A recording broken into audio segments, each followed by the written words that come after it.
నా కోటయు కొండనివే, నన్ను కాచు దైవం నీవే.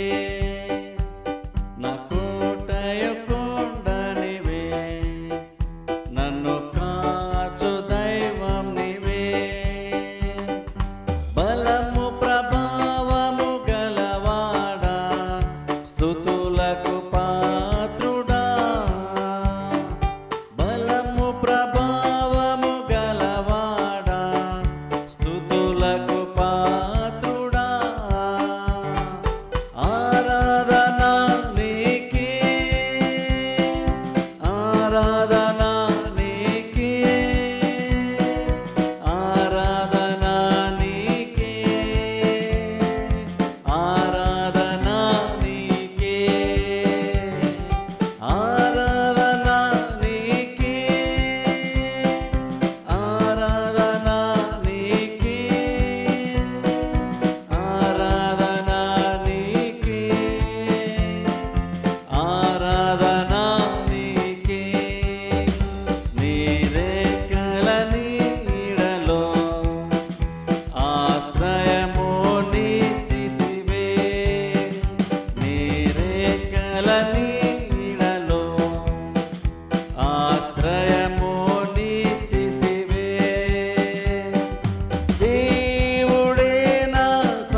ఇర్మీయా గ్రంథములో నుండి 40 అధ్యాయం. ఇర్మీయా గ్రంథంలో నుండి ఇర్మీయా గ్రంథం ఈరోజు 40 అధ్యాయం, అలాగే 41 అధ్యాయం కూడా, ఈ 2 అధ్యాయాలు మనం చూద్దాం. ఇర్మీయా గ్రంథములో నుండి 40 అధ్యాయము మొదటి 6 వచనాలు మనం చదువుకుందాం. చదువుతుండగా మీరందరూ కూడా బైబిల్లో ఫాలో అండి. ఇర్మీయా గ్రంథము 40 అధ్యాయము మొదటి 6 వచనాలు మనం చదువుకుందాం. రాజదేహ సంరక్షకులకు అధిపతి అయిన నెబూజరదాను యెరూషలేములో నుండి యోదాలో నుండి బబులోనునకు చెరగా కొనుపోబడిన బందీజనులందరిలో నుండి సంకెళ్ళ చేత కట్టబడి ఉన్న ఇర్మీయాను తీసుకొని రామాలో నుండి పంపివేయగా, యెహోవా యొద్ద నుండి అతనికి ప్రత్యక్షమైన వాక్కు, రాజదేహ సంరక్షకులకు అధిపతి ఇర్మీయాను అవతలికి తీసుకొని పోయి అతనితో ఇలాగు మాట్లాడెను. ఈ స్థలమునకు నేను ఈ కీడు చేసేదనని నీ దేవుడగు యెహోవా ప్రకటించెను గదా. తాను చెప్పిన ప్రకారము యెహోవా దాన్ని రప్పించి చేయించెను. మీరు యెహోవాకు విరోధముగా పాపము చేసి ఆయన మాటలు వినకపోతిరి గనుక మీకీ గతి పట్టినది. ఆలకించుము. ఈ దినమున నేను నీ చేతుల సంకెళ్ళను తీసి నిన్ను విడిపించుచున్నాను. నాతో కూడా బబులోనునకు వచ్చుట మంచిదని నీకు తోచిన ఎడల రమ్ము. నేను నిన్ను భద్రముగా కాపాడెదను. అయితే బబులోనునకు నాతో కూడా వచ్చుట మంచిది కాదని నీకు తోచిన ఎడల రావద్దు. దేశమంతటా నీకేమీ అడ్డము లేదు. ఎక్కడికి వెళ్ళుట నీ దృష్టికి అనుకూలమో, ఎక్కడికి వెళ్ళుట మంచిదని నీకు తోచునో అక్కడికి వెళ్ళుము. ఇంకనూ అతడు తిరిగి వెళ్ళక తడువు చేయగా, రాజదేహ సంరక్షకులకు అధిపతి అతనితో ఇలాగు చెప్పెను. బబులోను రాజు షాఫాను కుమారుడైన అహీకాము కుమారుడగు గెదల్యాను యోధా పట్టణముల మీద నియమించి ఉన్నాడు. అతని యొద్దకు వెళ్ళుము. అతని యొద్ద నివసించి ప్రజల మధ్యను కాపురముండము. లేదా ఎక్కడికి వెళ్ళుట నీ దృష్టికి అనుకూలమో అక్కడికే వెళ్ళుము. మరియు రాజదేహ సంరక్షకులకు అధిపతి అతనికి భత్యమును బహుమానమును ఇచ్చి అతన్ని సాగనంపగా, ఇర్మీయా మిష్పాలో నుండి అహీకాము కుమారుడైన గెదల్యా యొద్దకు వెళ్ళి అతనితో కూడా దేశంలో మిగిలిన ప్రజల మధ్య కాపురముండెను. చాలు. ఇక్కడ ఈ రోజున 40 అధ్యాయం, అలాగే 41 అధ్యాయం ఈ రోజున దేవుని యొక్క వాక్యాలు మనం చూద్దాం. ఎందుకంటే 40 అధ్యాయం అలాగే 41 అధ్యాయం రెండు కూడా ఒకదానికి సంబంధించిన విషయమే అక్కడ మనం చూస్తున్నాం. అది కంటిన్యూషన్ కాబట్టి 40 అలాగే 41 అధ్యాయం విషయం కూడా ఈరోజు మనం చూద్దాం. ఇక్కడ మనం చూసుకున్నట్లయితే ఈ 40 అధ్యాయంలో మనం చూసుకుంటే, లేదా 39 అధ్యాయం ఒకసారి వెనక్కి మనం జ్ఞాపకం చేసుకుంటే, బబులోను రాజు లేదా బబులోను రాజ్యము ఈ యూదా పట్టణం మీదకి వచ్చి వారిని జయించి వారిని చెరగా తీసుకుని వెళ్తున్న సందర్భంలో 39 అధ్యాయం మనం చూస్తాం. అలాగే దాని కొనసాగింపుగా 40 అధ్యాయంలో కూడా మనం ఈ కార్యమే చూస్తాం. ఏంటంటే ఇక్కడ ఈ నెబుకద్నెజరు రాజు దగ్గర ఉండేటువంటి దేహ సంరక్షకులు, అంటే బాడీ గార్డ్స్ లాగా, నెబుకద్నెజర్కి బాడీ గార్డ్స్ లాగా ఉండేటువంటి వాళ్ళకిను అలాగున్న ఇర్మీయాకి మధ్యన జరిగినటువంటి సంభాషణ ఇక్కడ మనం చూస్తున్నాం. ఆ సంభాషణ ఇక్కడ విషయం ఏంటంటే, మనం చూస్తే చాలామంది ఇక్కడ యూదా ప్రజలను చెరగా తీసుకొని వెళ్ళిపోతున్నటువంటి ఈ బబులోను రాజ్యంలో సంబంధించినటువంటి సైనికులు లేదా దేహ సంరక్షకులు ఎవరైతే ఉన్నారో తీసుకెళ్తున్నప్పుడు, ఆ సందర్భంలో ఆ దేహ సంరక్షకుడు ఒక అధికారి ఇర్మీయాతో మాట్లాడుతున్నాడు. ఇర్మీయాతో మాట్లాడుతున్నప్పుడు చూడండి అసలు ఏం మాట్లాడుతున్నాడంటే, అక్కడ సింపుల్ చెప్పాలంటే ఆ దేహ సంరక్షకుడు ఏమంటాడంటే, నెబుకద్నెజరు రాజు ఇచ్చిన అవకాశాన్ని బట్టి ఇర్మీయాతో ఏమని మాట్లాడతాడంటే, మేము అందరినీ కూడా చెరగా తీసుకొని వెళ్ళిపోతున్నాము, కానీ నీ విషయానికి వచ్చేసరికి మాత్రము ఆ ఆప్షన్ నీకే మేము ఇస్తున్నాం అన్నారు వాళ్ళు. అవకాశం నీకే ఇస్తున్నాము, నువ్వు ఇక్కడే ఉండదలుచుకుంటే నీ ఇష్టం నువ్వు ఉండొచ్చు, లేదా ఒకవేళ నువ్వు మాతో పాటు బబులోను రాజ్యానికి వచ్చేస్తానా సరే నువ్వు రావచ్చు, ఎక్కడైనా సరే ఉండొచ్చు, అది నీ ఇష్టమే, నీకు ఏది నచ్చిందో దాని ప్రకారం నువ్వు చేయొచ్చు, ఆ స్వాతంత్రము మేము నీకే వదిలేస్తున్నాం అని వాళ్ళు అన్నారు. యాక్చువల్ కొంచెం పైన చదివితే అక్కడ దేహ సంరక్షకులు కూడా మాట్లాడుతున్నప్పుడు వాళ్ళు కూడా ఏమని మాట్లాడతారంటే, ఈ బబులోను రాజ్యము యూదా పట్టణం యుద్ధంలోకి రావడానికి గల కారణం కూడా ఏంటంటే, అక్కడ వాళ్ళే మాట్లాడితే ఏమంటారంటే, ఇర్మీయా ప్రకటించినటువంటి మాటలను ఈ యూదా ప్రజలు ఎవరూ కూడా లక్ష్య పెట్టలేదు కాబట్టి దేవుడు ఏం చేశాడు, వాళ్ళకి తీర్పు తీరుస్తూ ఇలాగ వీళ్ళందరినీ కూడా మాకు అప్పగించాడు, వీళ్ళందరూ కూడా ఇలా చెరగా వెళ్ళిపోతున్నారన్న మాట కూడా బబులోను రాజ్యమునకు సంబంధించిన ఒక అన్యుడు కూడా మాట్లాడడం ఆశ్చర్యం కలిగించడం విషయం. మరి ఆ వ్యక్తి ఎలా గ్రహించడం మనకు తెలియదు, కానీ ఆయన ఏం గ్రహించాడంటే వీళ్ళు ఇలా సరిగా వెళ్ళిపోవడానికి కారణం ఒకటి ఏంటంటే, ఆయన గ్రహించిన విషయం ఏంటంటే, వీళ్ళు యెరెమీయా ద్వారా దేవుడు మాటను సెలవిచ్చాడు. వారి యొక్క దేవుడు యెరెమీయా ద్వారా మాట్లాడుతూ వచ్చాడు. కానీ వాళ్ళు యూదా ప్రజలు యెరెమీయా యొక్క మాటను వాళ్ళు లెక్క చేయలేదు. కాబట్టి ఏం జరిగిందంటే వీళ్ళు చెరగా ఈ టైంలో వెళ్ళిపోతున్నారంటే ఒక గ్రహింపు ఒక అన్యుడికి వచ్చింది. బట్ కొంచెం ఈ సందర్భంలో ఇంకా చాలామంది యూదా ప్రజలకి ఇంకా ఈ టైంలో కూడా వాళ్ళు ఇలా చెరగా వెళ్ళిపోవడానికి కారణం అనేటువంటిది వాళ్ళు యెరెమీయా యొక్క మాటను వాళ్ళు వినకపోవడాన్ని బట్టి అన్న విషయం ఇంకా చాలామంది యూదులు కూడా గ్రహించలేదు. యూదా ప్రజలు కూడా ఇంకా గ్రహించలేదు. కానీ ఒక అన్యుడు గ్రహించి ఆ విషయం మాట్లాడుతున్నాడు. బహుశా అందుకేనేమో ఈ యెరెమీయా మీద వాళ్ళకి బహుశా గౌరవం పెరిగింది. ఎందుకంటే ఇక్కడ వీళ్ళు చెరగా వెళ్ళిపోతారని చెప్తున్నారని ఎక్కడ కూడా బబులోను రాజ్యం గురించి ఎక్కడ కూడా నెగిటివ్గా యెరెమీయా మాట్లాడలేదు. అది మాత్రం కాకుండా ఇంకా మనం చూస్తే యెరెమీయా ఎప్పుడో చెప్తూ వచ్చాడు, సుమారు 40 సంవత్సరాలు చెప్తూ వచ్చాడు.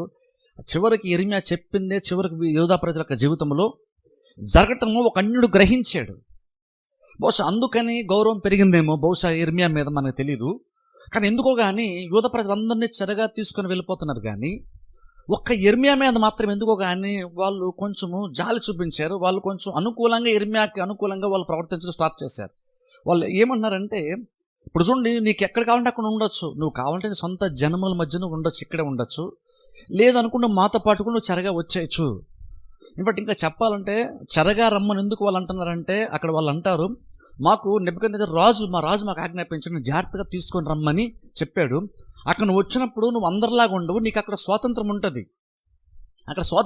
నేను ప్రత్యేకంగా మేము చూస్తాం, నీ ప్రతి అవసరతలు అక్కడ మేము తీరుస్తాం.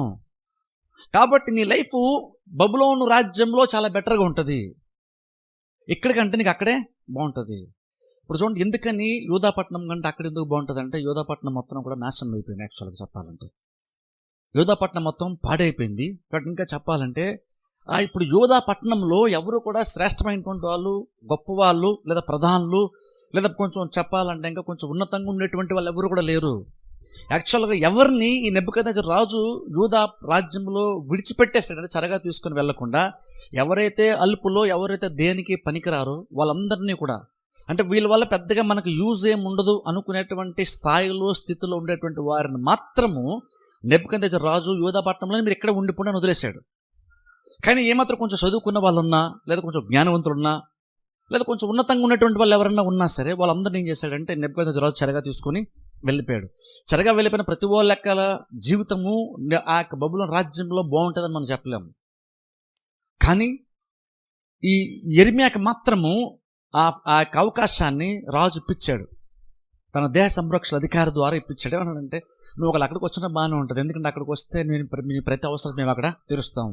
నువ్వు ఇంకో రకంగా చెప్పాలి, వాళ్ళు ఏమంటారంటే, నీ లైఫ్ ఇక్కడికంటే, నీ సొంత ప్రజల మధ్య ఉండడం కంటే నువ్వు అక్కడ ఉంటేనే నీ లైఫ్ చాలా చాలా బాగుంటుంది.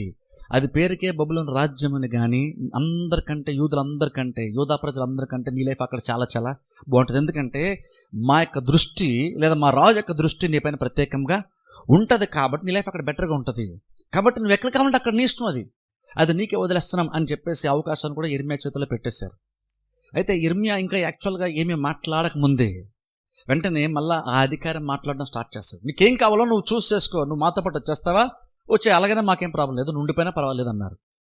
కానీ ఈ లోపు ఇంకా ఈ యొక్క యెరెమీయా ఆ డిసిషన్ ఏం చేయాలి, ఇక్కడే ఉండాలా, వెళ్ళిపోవాలన్నటువంటి ఆ నిర్ణయం తీసుకునే విషయం తర్జన పడుతూ ఉన్నప్పుడే ఇంకొకటి కూడా ఏమంటాడంటే, నువ్వు కనుక అక్కడికి వచ్చేస్తే నీకు అవసరం ప్రతిదీ కూడా మేము అక్కడ తీరుస్తాం అని అంటూ ఇంకోటి ఏమంటాడంటే, ఒకవేళ నువ్వు ఎక్కడ ఇష్టపడినా సరే ప్రాబ్లం లేదు, ఇక్కడ కూడా నీకేంటంటే అవసరం ప్రతిదాన్ని మేము నీకు ఇచ్చే మేము వెళ్తామంటారు. అని బేసిక్గా అర్థం. అక్కడ మనం కింద చదివితే కొన్ని, అంటే యెరెమీయా అక్కడ బ్రతకడానికి బహుశా ధాన్యము, లేదా జనరల్గా కొనుక్కోవడానికి ఏ అవసరతలు ఉంటాయి బ్రతకడానికి మనిషిగా, వాటన్నిటి కూడా మేము నీకు ఇస్తామని యెరెమీయా నేను ఇక్కడ ఉంటానని చెప్పకమునిపోయి నువ్వు డిసిషన్ తీసుకో అన్నాడు. యెరెమీయా ఇంకా ఆలోచిస్తున్నప్పుడే బహుశా ఆ అధికారికి ఏమర్థమైందో మనకు తెలియదు, కానీ వెంటనే కొన్ని తీసుకొచ్చి, ఒక బహుమానం లాగా కొన్ని తీసుకొచ్చి, అంటే డైలీ నీడ్స్ ఏదైతే అవసరాలు ఉంటాయో బ్రతకడానికి వాటన్ని కూడా తీసుకొచ్చి, ఓ రకంగా రేషన్ లాగా అనమాట, ఏమేమి అవసరం అవుతాయో పప్పులు ఇవన్నీ తీసుకొచ్చి యెరెమీయాకి ఇచ్చేసాడు. ఇప్పుడు చూడండి, మనం ఒక విషయం ఆలోచించాలి. ఏంటిదంటే ఇక్కడ యెరెమీయా మీద వీళ్ళకి అనుకూలమైన ఒక మనసు కలిగిందంటే, అదేదో యాక్సిడెంటల్గా ఏదో అనుకోకుండా వచ్చేసినటువంటిది కాదు. ఎందుకో తెలియదు యెరెమీయా మీద వాళ్ళకి ఏదో జాలి కలిగేసింది అని అనుకోవడం వీలు లేదు. ఎందుకంటే యెరెమీయా సుమారు చెప్పాలంటే 40 సంవత్సరాలు తన సొంత ప్రజల మధ్యన వాక్యాన్ని ప్రకటిస్తూ వచ్చాడు, చాలా సిన్సియర్ ప్రకటిస్తూ వచ్చాడు. ఒక్కరు కూడా నమ్మలేదు. ఇంకా చెప్పాలంటే చాలామంది వ్యతిరేకించారు, చాలామంది ఇర్మియాని హింసించారు, చాలామంది అవమానపరిచారు, ఇండైరెక్ట్గా చంపాలన్న ప్రయత్నం కూడా జరిగింది. అంత రిస్క్ తీసుకొని ఇర్మియా 40 సంవత్సరాలు తన సొంత ప్రజల మధ్య నివసించాడు. కాబట్టి ఇప్పుడు ఏవైతే నెబుకద్నెజర్ రాజు ద్వారా, ఈ అధికారి ద్వారా ఏవైతే కొన్ని బెనిఫిట్స్ ఇప్పుడు ఇర్మియాకు వస్తున్నాయో అవన్నీ కేవలం నెబుకద్నెజర్ రాజు ఇచ్చేస్తున్నాడు బెనిఫిట్స్ అని కాదు. అవన్నీ నేనేమంటానంటే దేవుడే నెబుకద్నెజర్ ద్వారా ఇర్మియా పడినటువంటి కష్టమునకు తగ్గ ప్రతిఫలాన్ని దేవుడు ఇర్మియాకి ఇప్పిస్తున్నాడు. ఇప్పుడు నిజంగా చూడండి, దేవుని కోసం నిలబడ్డాడు కాబట్టి ఇక్కడ అందరి జీవితాలు అక్కడ ఒక రకంగా చెప్పాలంటే పాడైపోయినాయి. ఒక రకంగా చెప్పాలంటే అందరూ చెరగా వెళ్ళిపోతున్నారు. అందరూ ఒకరు చెరగలిని అందరూ చాలామంది నష్టపోతున్నారు. అందరూ సుఖంగా ఉన్నప్పుడు ఇర్మియా చాలా కష్టపడ్డాడు. కానీ ఇప్పుడు అందరూ కష్టపడాల్సిన టైం వచ్చినప్పుడు ఇర్మియా సుఖపడుతున్నాడు. ఇక్కడ ఇర్మియా సుఖపడుతున్నాడు. ఎందుకంటే ఆయన తన సొంత రాజ్యం మధ్య ఉన్నా సరే ఆయన కష్టపడాల్సిన పని లేదు.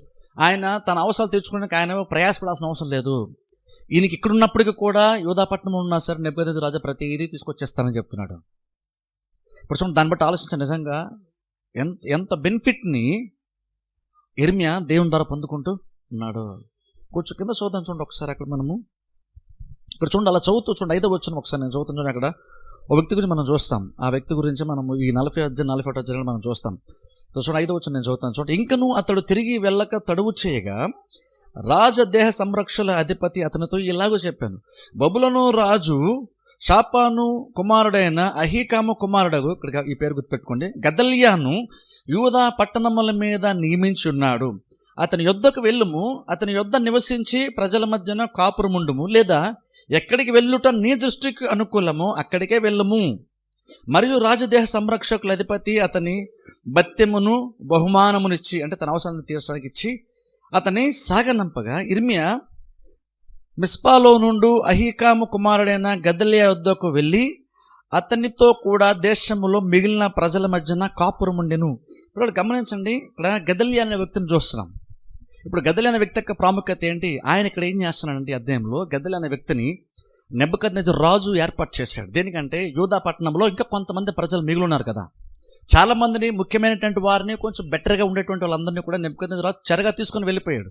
కానీ ఎవరైతే అల్పులుగా దేనికి పనికి రాకుండా బలహీనులుగా ఎవరైతే ఉన్నారో, బహుశా రోగులు ఇలా కొంతమంది ఎవరైతే ఉన్నారో వాళ్ళందరినీ కూడా, బలహీన వర్గం చెందిన వారందరినీ కూడా యూదా పట్టణంలో వదిలేశాడు నెబుకద్నెజర్ రాజు.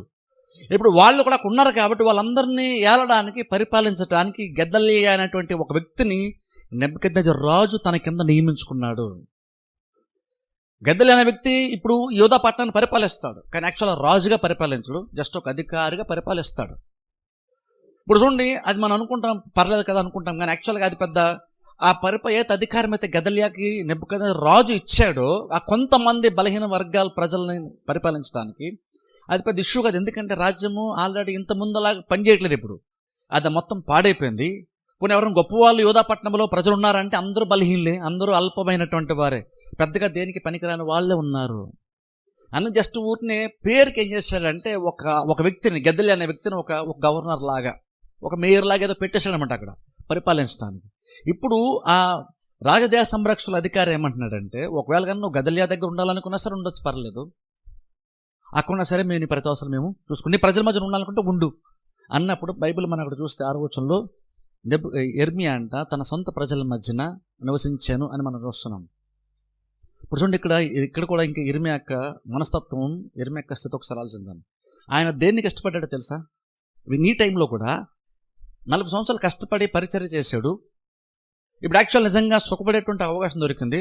తాను పడినటువంటి కష్టమునకు ప్రతిఫలంగానే దేవుడు కొన్ని బెటర్గా తన లైఫ్ని నడిపించుకోవడానికి ఒక అవకాశాన్ని దేవుడు ఇర్మియాకి ఇప్పించే ప్రయత్నం చేశాడు. ఎక్కడది? తన సొంత ప్రజల మధ్యన కాదు, నెబుకద్నెజర్ దగ్గర, బబులోను రాజ్యంలో. ఎందుకంటే బబులోను రాజ్యము యూదా పట్టణం కంటే బెటర్గా ఉంటుంది. అక్కడ రాజ్యం క్రమంగా పద్ధతిగా పనిచేస్తుంది. అక్కడ శ్రేష్టమైనటువంటి వాళ్ళు అక్కడ ఉన్నారు. ఆ లైఫ్ చాలా బాగుంటుంది. ఎందుకంటే రాజు రమ్మన్నాడు, పిలుస్తున్నాడు కాబట్టి అక్కడ రాజు దగ్గర ఉంటే చాలా బెనిఫిట్స్ వస్తాయి. తన ప్రతి ఒక్క తీర్చబడితే పెద్దగా కష్టపడాల్సిన పని ఏమీ లేదు.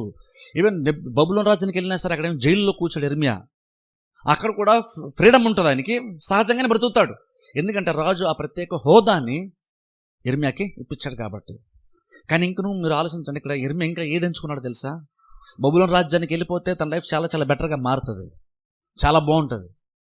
కానీ ఇక్కడ ఎవరైతే యూదా యూదా పట్టణంలో ఎవరైతే మిగిలినటువంటి ప్రజలు అంటే ఎవరైతే బలహీనులు పెద్దగా అల్పలేని వాళ్ళు ఎవరైతే ఉన్నారో వారి మధ్యన కూడా ఉండడానికి ఇర్మియా ఇంకా ఇష్టపడ్డాడు. ఒకసారి ఆలోచించండి, గొప్ప గొప్ప వాళ్ళందరూ కూడా చెరగా వెళ్ళిపోయారు. ఇప్పుడు ఇర్మియా అక్కడికి వెళ్ళిపోయాడు అనుకోండి, గొప్ప వాళ్ళ మధ్యన స్వతంత్రంగా రాజు యొక్క కిందన హ్యాపీగా బ్రతుకుతాడు, ఏ కష్టపడకుండా బ్రతుకుతాడు హ్యాపీగా. బట్ ఇంకా చెప్పాలంటే యూదా పట్టణం ఉండడం అంటే బబులోను పట్టణంలో ఉండడము యాక్చువల్గా ఇర్మియాకి బాగుంటుంది. కానీ ఎందుకో తెలుసా, ఇర్మియా ఎందుకో కానీ తన లైఫ్ అక్కడ బాగుంటుందని తెలిసినా సరే అక్కడికి వెళ్తే తన లైఫ్ చాలా చాలా బెటర్గా మారుతుంది, బ్రహ్మాండంగా ఉంటుంది, సుఖంగా ఉంటుంది అని తెలిసినా సరే ఇంకొక ఇర్మియా ఏం చేశాడు తెలుసా, ఇర్మియా మరలా తన సొంత ప్రజల మధ్యన ఇర్మియా తన యూదా ప్రజల మధ్యనే ఉండడానికి ఇష్టపడ్డాడు. ఇప్పుడు ఆ ప్రజలు పెద్దగా దేనికి పనికిరానటువంటి వాళ్ళు, అలాంటి వాళ్ళ మధ్య ఉండడానికి పెద్దగా ఏమి ఇష్టపడతాం, అలాంటి వాళ్ళతో సహవాసానికి ఏమి ఇష్టపడతాం. కానీ ఇంకను ఎందుకో కానీ ఆ యూదా పట్టణం అంటే ఇంకను ఇర్మియాకి ఎందుకో ఇష్టము, యూదా ప్రజలంటే ఇంకెందుకో ఇష్టం. అందుకనే తన లైఫ్ అక్కడ బాగుంటుందన్న సరే ఇంకను ఇక్కడ ఉండడానికి ఇర్మియా ఇష్టపడ్డాడు. అంటే అర్థం ఏంటో రకంగా ఇర్మియా ఎలా అనుకోవచ్చు అంటే నేను కష్టపడ్డాను, నా కష్టం తగ్గ ప్రతిఫలం దొరికేస్తుంది అని అనుకోవచ్చు. ఇర్మియా బబులోను రాజ్యానికి వెళ్ళిపోయి నేను ఇప్పుడు కష్టపడ్డాను కాబట్టి దేవుడు నన్ను ఆశ్రయించాడు అని చెప్పుకోవడానికి చూపించుకోవడానికి కూడా చాలా బాగుంటుంది. కానీ ఇంకను తన ముందు తనకి బెటర్గా జీవించేటువంటి అవకాశము క్లియర్ తన కళ్ళ ముందు ఇర్మియాకి కనబడుతున్నా సరే ఎందుకు ఆయన ఇర్మియా ఇంకా యూదా ప్రజల మధ్యన ఉండడానికే ఎక్కువ ఇష్టపడ్డాడు. యూదా ప్రజల మధ్యన అంటే ఇంకా అల్పమైనటువంటి వారి మధ్యన దేనికి పనికిరాని ప్రజల మధ్యన ఉండడానికి ఇష్టపడ్డాడు, అక్కడే నివసించాడని బైబిల్ మనం చూస్తున్నాం. దీన్ని బట్టి ఆలోచన ఇర్మియాకి తన సొంత ప్రజల మీద అంతా ప్రేమ ఉంది. వాళ్ళు 40 సంవత్సరాలు తన మాట వినలేదు, 40 సంవత్సరాలు తను ఏం చెప్పినా సరే వాళ్ళు చేయలేదు. 40 సంవత్సరాలు ఇర్మియాని ప్రజలందరూ చాలా మంది మెజారిటీ శాతం వ్యతిరేకిస్తూనే వచ్చారు. ఇంకొందుకు కానీ ఇర్మియా మాత్రం తన సొంత ప్రజల మధ్యన ఉండడానికి ఇర్మియా ఇష్టపడ్డాడు. ఆ బెటర్ లైఫ్ని కాదు అనుకుని ఇక్కడ ఉండడానికి ఇర్మియా ఇష్టపడ్డాడు. మనం చూస్తున్నాం, కొంచెం కింద చదువుకుందాం, 7వ వచనం నుండి. అయితే అచ్చటచ్చట నుండి సేనల అధిపతులందరూ వారి పటాలపు వారును బబులోను రాజు అహీకాము కుమారుడైన గెదల్యాను దేశం మీద అధికారిగా నియమించి బబులోనునకు చెరగొని పోబడక నిలిచిన వారిలో స్త్రీలను పురుషులను పిల్లలను దేశములోని అతి నీరసులైన దరిద్రులను అతనికి అప్పగించినని వినిరి. కాగా నెతన్యా కుమారుడైన ఇష్మాయేలును కారేహా కుమారులైన యోహానానును యోనాతానులను తన్హుమేతు కుమారుడైన షేరాయాయును నెటోపాతీయుడైన ఏపై కుమారులను మాయాకాతీయుడైన వాని కుమారుడగు యజన్యాయును వారి పటాలపు వారును మిస్పాలో నుండిన గెదల్యా యొద్దకు వచ్చిరి. అప్పుడు షాఫాను కుమారుడైన అహీకాము కుమారుడగు గెదల్యా ప్రమాణము చేసి వారితోనూ వారి పటాలపు వారితోనూ ఇలాగు చెప్పెను, మీరు కల్దీయులను సేవించుటకు భయపడకుడి. దేశములో కాపురం ఉండి బబులోను రాజును సేవించిన ఎడలా మీకు మేలు కలుగును.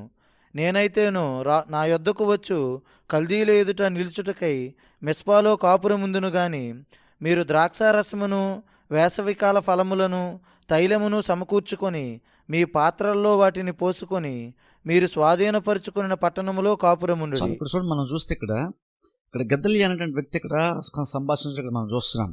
ఇక్కడ చూడండి 7వ వచనం మనం చూస్తే గెదల్యా అనేటువంటి వ్యక్తి గురించి ఏమైనా అక్కడ బైబిల్లో మనకు ఉందంటే బలహీనులు దేనికి పనికిరానటువంటి హీనమైనటువంటి వారందరూ కూడా యూదా పట్టణంలో వాళ్ళని నెబుకద్నెజరు విడిచిపెట్టాడు.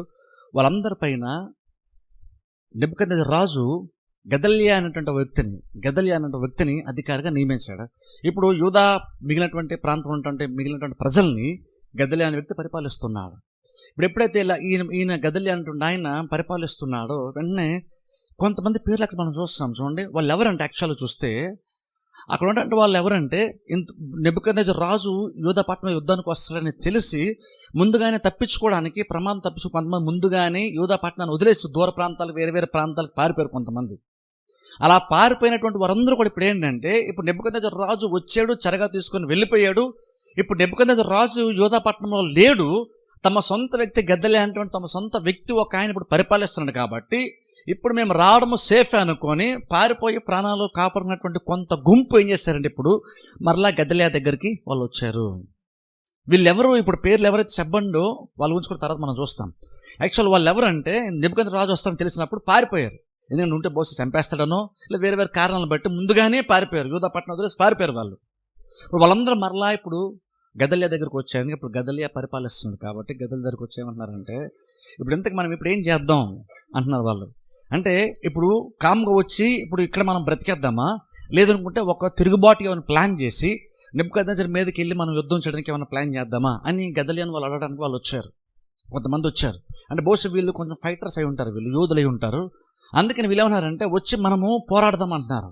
ఇప్పుడు చూడండి, మనకి ఇప్పుడు ఆశ్చర్యం కలుగుతుంది. ఎందుకంటే వీళ్ళు యాక్చువల్ రాజ్యం ఉన్నప్పుడే వీళ్ళు ఏం పోరాడలేకపోయారు. ఇప్పుడు కొంతమంది ఎవరో ఎంతమంది పారిపోయినటువంటి గుంపు, చండు గుంపు వచ్చి ఇప్పుడు వీళ్ళతో ఫైట్ చేస్తారా, ఈ నెబుకద్నెజర్ రాజుతో ఫైట్ చేస్తారంటే వాళ్ళు నిజంగానే నెబుకద్నెజర్ ఫైట్ చేయడం వాళ్ళు రెడీగా ఉన్నారు. కాకపోతే ప్లాన్ ఏంటంటే యుద్ధంలాగా కాకుండా వీళ్ళేంటంటే ప్రజలందరితో పాటు కలిసిపోయి నెబుకద్నెజర్ బబులోను రాజ్యంలోనికి వెళ్ళిపోయి, ఇప్పుడు చూడండి మామూలుగా చూడండి కొన్ని తీవ్రవాద సంస్థలు, నక్సలైట్లు, తిరుగుబాటు సంస్థలు ఉంటాయి చూసారా, వాళ్ళు ఏం చేస్తారు, ప్రజల మధ్యలో ఉంటూ ఆ రాజ్యంలో ఉంటూ మెల్లిమెల్లిగా సైనికులతో వాళ్ళతో పోరాడుతూ ఉంటారు చూసారా, నష్టాన్ని కలిగిస్తారు ప్రభుత్వానికి చూసారా, నక్సలైట్ లాగా అలాగో అంటే యాక్చువల్ ఇంగ్లీష్ చెప్పాలంటే గెరిల్లా వార్ అంటారు. యాక్చువల్గా అంటే ఏం చేస్తారంటే పెద్ద పెద్ద రాజ్యములతో పెద్ద పెద్ద సైనికులతో ఏం చేస్తారంటే చిన్న చిన్న గుంపులుగా కొంతమంది విడిపోయి కొంచెంగా యుద్ధం చేసి ఆ రాజ్యాన్ని నష్టం కలిగించే ప్రయత్నం చేస్తారు. బేసిక్గా దాన్ని ఇంగ్లీష్లో గొరిల్లా వార్ అంటారు. ఇప్పటికీ చాలామంది చేస్తారు. పెద్ద పెద్ద ప్రభుత్వాల మీదకి యుద్ధం చేయాలన్నప్పుడు కొంతమంది ఇలా తిరుగుబాటుగా ఉన్నటువంటి వాళ్ళు ఏం చేస్తారంటే చిన్న చిన్న గుంపులుగా ఏర్పడి వాళ్ళు ఏం చేస్తారంటే కొన్ని రాజ్యాల మీదకి సైనికుల మీదకి యుద్ధంలోకి వెళ్ళి వాళ్ళని నష్టపరిచి వాళ్ళని చంపి ఆ రాజ్యం వల్ల తిరిగి సంపాదించుకోవడానికి, అధికారాన్ని సంపాదించుకునే ప్రయత్నం చేస్తారు. దాన్ని ఇంగ్లీష్లో గొరిల్లా వార్ అంటారు. ఇప్పటికీ చాలా చోట్ల అది చేస్తారు. అదొక అంటే బలహీన వర్గాలు ఎవరైతే ఉన్నారో, చిన్న చిన్న రాజ్యాలు ఎవరైతే ఉన్నాయో, చిన్న గుంపులు ఎవరైతే తిరుగుబాటు చేసేవాళ్ళు ఉన్నారో, ఈ సిస్టంలో కనుక వెళ్ళి యుద్ధం చేస్తే వాళ్ళకి సక్సెస్ దొరికేటువంటి అవకాశం చాలా ఎక్కువ. అందుకని ఆ రకంగా పోరాడతారు. అందుకని వీళ్ళు కూడా ఏంటంటే కొంతమంది చిన్న గుంపు మనం మిగిలి ఉన్నాం కదా, మనం అలాగ వెళ్ళి గుంపుగా వెళ్ళి సీక్రెట్గా వారి మధ్యన ఉంటూ స్లోగా ఏదో అన్నం తిరిగి మన ప్రజలు మనం రక్షించుకునే ప్రయత్నం మనం చేద్దామా అని అడగటానికి గెదల్యా దగ్గరికి వాళ్ళు వచ్చారు.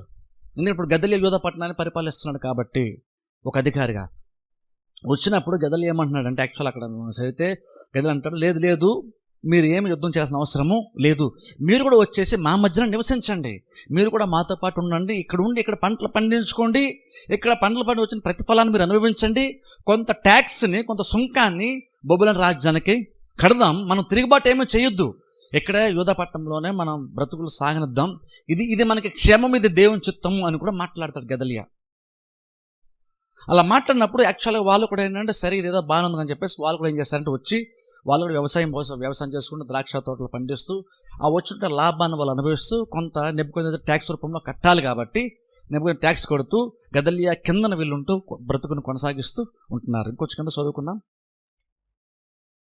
మోయాబులోనేమి, అమ్మోనీయుల మధ్యనేమి, ఎదోములోనేమి, ఏ ప్రదేశముల్లోనేమి ఉన్న యూదులందరూ బబులోను రాజు యోదాలో జనశేషమును విడిచిననియు, షాఫాను కుమారుడైన అహీకాము కుమారుడుకు గెదల్యాను వారి మీద నియమించిననియు వినినప్పుడు అందరూ తాము తోలివేయబడిన స్థలములన్నింటినీ విడిచి మిస్పాకు గెదల్యా యొద్దకు వచ్చి బహువిస్తారము ద్రాక్షారసమును వేసవికాలపు పండ్లను సమకూర్చుకొనిది. మరియు కారేహ కుమారుడైన యోహానానును అచ్చటచ్చటానున్న సేనల అధిపతులందరూ మిస్పాలోనున్న గెదల్యా యొద్దకు వచ్చి, నిన్ను చంపుటకు అమ్మోనీయుల రాజైన బయలీసు నెతన్యా కుమారుడైన ఇష్మాయేలును పంపినని నీకు తెలియదా అని చెప్పిరి. అయితే అహీకాము కుమారుడైన గెదల్యా వారి మాట నమ్మలేదు. కారేహ కుమారుడకు యోహానాను మిస్పాలో గెదల్యాతో రహస్యముగా ఇట్లనెను, నీ యొద్దకు కూడి వచ్చిన యూదులందరూ చెదరిపోవునట్లును, యోధా జనశేషము నశించునట్లును నెతన్యా కుమారుడైన ఇష్మాయేలు నిన్ను చంపనేలా దయచేసి నన్ను వెళ్ళనిమ్ము, ఎవనికీ తెలియకుండా నేను వాణ్ణి చంపెదను. అందుకు అహీకాము కుమారుడైన గెదల్యా కారేహ కుమారుడైన యోహానానుతో, ఇష్మాయేలును గూర్చి నీవు అబద్ధమాడుచున్నావు, నీవు ఆ కార్యము చేయకూడదనెను. చాలు చూడండి, ఇప్పుడైతే ఆ గుంపు వచ్చి కొంతమంది నివసిస్తున్నారు. ఇక్కడ మనం చూస్తాం చూడండి 13 వచనంలో 16 వచనంలో చూడండి ఒక 2-3 పేర్లు ఇక్కడ చెప్తాను చూడండి. ఇష్మాయేల్ అంటే ఒక పేరు మనం 14 వచనము 2 నెలలు మనం చూస్తున్నాం. అలాగనే 15 వచనం 13 వచనం ఫస్ట్ చూస్తే యోహానాన్ అనే వ్యక్తి గురించి ఇక్కడ మనం చూస్తున్నాం. చూడండి, యోహానాన్ అనే వ్యక్తి, ఇష్మాయేల్ అనే వ్యక్తి, తర్వాత గెదల్యా అనే వ్యక్తి, ముగ్గురు గురించి ఇక్కడ మనం చూస్తాం. ఇక్కడ చూడండి, గెదల్యా అనే వ్యక్తి ఏమో యూదా ప్రజలను పరిపాలిస్తున్నాడు, నెబుకద్నెజర్ కింద పరిపాలిస్తున్నప్పుడు యోహానాన్ అనే ఒక వ్యక్తి ఆ పారిపోయినటువంటి గుంపులో ముందుగానే నెబుకద్నెజర్ రాజు యూదా పట్ల రాకముందు పారిపోయి మళ్ళీ తిరిగి వచ్చారు చూసారా, ఆ వ్యక్తి యోహానాన్ అనే వ్యక్తి వచ్చి ఇక్కడ గెదల్యాతో ఏమంటున్నాడంటే, ఇష్మాయేల్ అనే వ్యక్తి ఉన్నాడు చూసారా, ఆ వ్యక్తి అమ్మోనీయులతో పాటుగా కలిసి నిన్ను చంపాలని ప్లాన్ చేస్తున్నారు అని వచ్చి గెదల్యాకి ఆ మాటను చెప్పాడు. ఎవరు చంపాలనుకున్నారంటే ఇష్మాయేల్ అనేటువంటి వ్యక్తి. ఇప్పుడు ఈయన కూడా ఎవరు అంటే యోహానానుతో పాటు ఎంతమంది పారిపోయి మళ్ళీ గెదల్యా పరిపాలిస్తామని తెలుసుకుని వచ్చినటువంటి గుంపులోనే ఉన్నారు. ఇష్మాయేల్ అనే వ్యక్తి, యోహానా అనే వ్యక్తి ఇద్దరు కూడా గుంపులో ఉన్నటువంటి వాళ్ళే, తిరిగి వచ్చినటువంటి వారే. ఇప్పుడు వాళ్ళు ఏంటంటే, ఇప్పుడు ఇష్మాయేల్ అనే వ్యక్తి అమ్మోని రాజుతో కలిసి గెదల్యాను నిన్ను చంపాలని ఇష్మాయేల్ ప్లాన్ చేస్తున్నాడు అనేవి యోహానా అనే వ్యక్తి వచ్చి గెదల్యాతో మాట్లాడాడు. అలా మాట్లాడినప్పుడు పాపం గెదల్యా చాలా మంచోడు అనుకుంటా, బహుశా కొంచెం అమాయకుడు కూడా అయి ఉంటాడు బహుశా. అందుకని యాక్చువల్గా ఇష్మాయేలు చంపాలని ఏదైతే మాటను యోహానాను వచ్చి గెదల్యాకి చెప్పాడో, గెదల్యా మాటలు పట్టించుకోలేదు. ఇంక చెప్పాలంటే ఇంకేమన్నాడంటే, లేదు లేదు నువ్వు చెప్పే మాట నేను నమ్మను, నువ్వు చెప్పేది అబద్ధము, నీకు ఇంకా సరిగ్గా అర్థం కాలేదు ఇష్మాయేల్ గురించి, బహుశా నువ్వు అబద్ధం చెప్తున్నావు అని నమ్మటం మానేశాడు. ఇప్పుడు గమనించండి, ఇక్కడ ఎందుకని నమ్మలేదంటే, ఇప్పుడు ఇష్మాయేల్ అనే వ్యక్తి కూడా యూదుడే, యూద ప్రాంతం చెందినటువంటి వాడే. కాబట్టి ఇక్కడ ఏంటంటే ఎందుకో కానీ నమ్మలేదు. ఆయన చంపాలి నిజంగా ప్లాన్ చేస్తాడు యాక్చువల్గా చూస్తే, కానీ ఎందుకో కానీ నమ్మలేదు. నమ్మకం లేదు, నువ్వు చెప్పేది నువ్వు అబద్ధము, నేను ఈ మాట నమ్మను అన్నాడు. అతను కొంచెం కింద చదువుకుంటే దాని కంటిన్యూస్గా ఉంటుంది. 41వ అధ్యాయం కూడా. 7వ మాసమున ఎలీషామా మనుమడును నెతన్యా కుమారుడును రాజవంశస్థుడును రాజు యొక్క ప్రధానులలో నొకడునగు ఇష్మాయేలును వాడును అతనితో 10 మంది మనుష్యులను మిస్పాలోనున్న అహీకాము కుమారుడైన గెదల్యా యొద్దకు వచ్చి అక్కడ అతనితో కూడా మిస్పాలో భోజనము చేసిరి. అప్పుడు నెతన్యా కుమారుడైన ఇష్మాయేలు అతనితో కూడానున్న ఆ 10 మంది మనుష్యులను లేచి షాఫాను మనుమడును అహీకాము కుమారుడైన గెదల్యాను ఖడ్గము చేత హతము చేసిరి.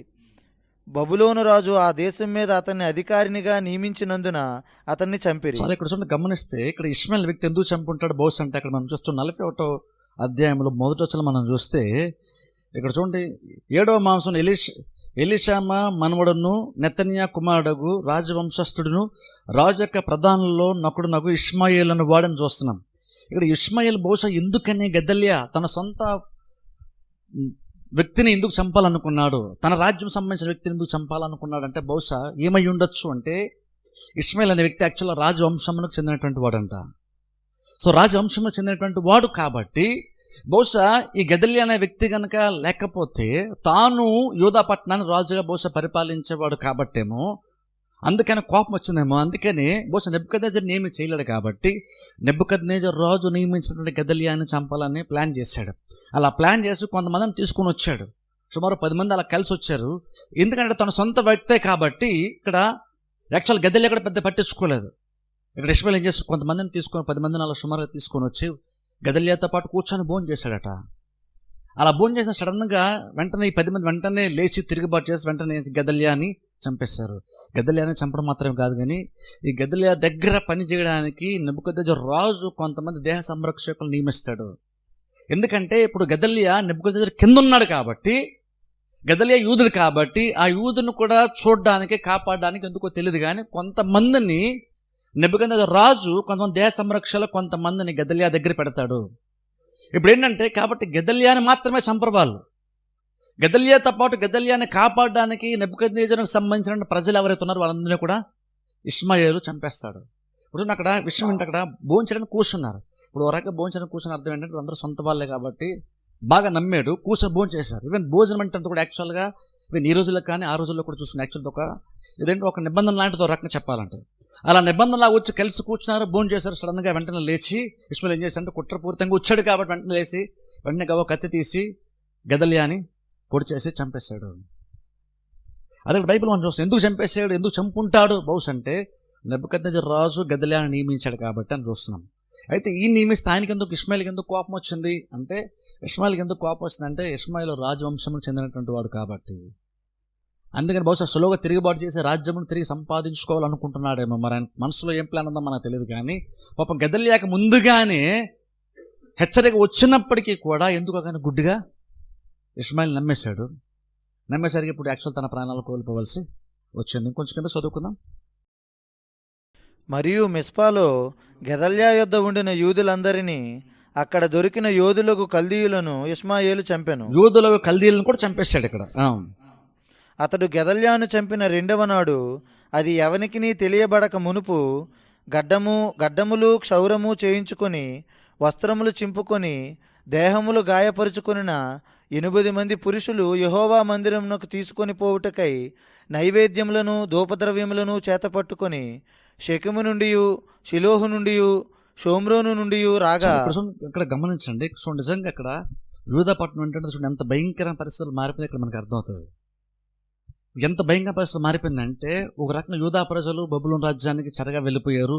బలహీనలు మాత్రమే ఉన్నారు. ఆ బలహీనల్ని పరిపాలించడానికి గెదల్యా అనే వ్యక్తిని నెబుకద్నెజర్ రాజు పెట్టాడు. ఇప్పుడు అదే వర్స్ట్ కండిషన్ అంటే అంతకన్నా దారుణంగా సిచ్యువేషన్ ఎలా మారిపోయిందంటే, ఎంత భయంకర సిచ్యువేషన్ మారిపోయిందంటే, ఇప్పుడు యూదా ప్రజలు వాళ్ళ మధ్యనే యుద్ధములు చేసుకుంటున్నారు. ఒకళ్ళు చంపుకునే ప్రయత్నము చేస్తారు. ఇప్పుడు కుట్రలు వీళ్ళ కుట్రలు వచ్చేసినాయి. ఇప్పుడు వీళ్ళకి వాళ్ళ సొంత ప్రజల మధ్యన వాళ్ళు ఒకళ్ళ మించి ఒకరు కుట్రలు పన్నుకుంటూ అధికారాన్ని సంపాదించుకోవాలని లేదా పగ సాధించుకుంటే ఒక ఆలోచనతో, దుర్మార్గ ఆలోచనతో కొంతమంది ఇక్కడ పరిపాలిస్తున్నారు, కొంతమంది ప్రవర్తిస్తున్నారు. ఇక్కడ చూడండి యూదాపట్నం ఎలా మారిపోయింది ఒకసారి ఆలోచించండి.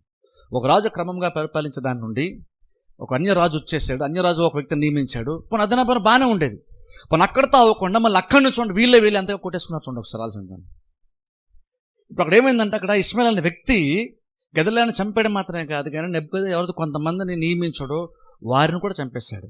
ఇంకా అంతకన్నా వర్స్ట్ అంటే తెలుసా, ఇష్మాయేల్ అంత అంటే ఒక రకంగా అంత క్రూరుడు, ఎంత కఠినంగా ఉన్నాడంటే వాళ్ళని చంపిన తర్వాత కూడా ఇంకా అక్కడే ఉన్నాడంట 2 రోజులు. అది ఆశ్చర్యం కలిగిస్తుంది. ఇప్పుడు వాళ్ళు చంపిన తర్వాత అక్కడి నుంచి నార్మల్గా పారిపోవడానికి ఇష్టపడతాం. ఎందుకు పారిపోవడానికి ఇష్టపడతామంటే, ఇక నువ్వు కేవలం గెదల్యాని మాత్రమే నువ్వు చంపలేదు. నువ్వు గెదల్యాని చంపినప్పుడు గెదల్యాని నియమించినటువంటి నెబుకద్నెజర్ అధికారాన్ని నువ్వు వ్యతిరేకంగా నువ్వు నిలబడుతున్నావు. ఎందుకంటే గెదల్యాని నియమించింది నెబుకద్నెజర్ రాజు. అప్పుడు నువ్వు గెదల్యాని చంపేవంటే బేసిక్గా నువ్వు నెబుకద్నెజర్ వ్యతిరేకంగా నువ్వు నిలబడుతున్నావు అని అర్థం. అది మాత్రం కాకుండా బబులోను రాజ్యంలో సంబంధించిన కొంతమందిని ఇక్కడ గెదల్యా దగ్గర పెడితే వారిని కూడా ఇష్మాయేల్ చంపేశాడు.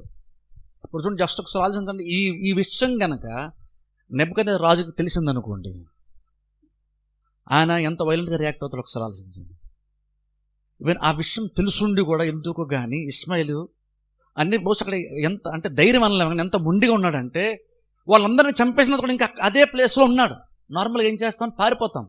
ఎందుకంటే బహుశా నీకు యూదా ప్రజలంటే భయం లేకపోవచ్చు, కానీ ఖచ్చితంగా నెబుకద్నెజర్ రాజు అంటే నీకు భయం ఖచ్చితంగా ఉంటుంది. కానీ ఎంత మొండిగా ఉన్నాడంటే, ఎంత కఠినంగా ఉన్నాడంటే, అక్కడ చంపిన తర్వాత కూడా తన సొంత వాళ్ళని అక్కడే చంపేసిన తర్వాత ఇంకా అక్కడే 2 రోజులు నివసించాడట.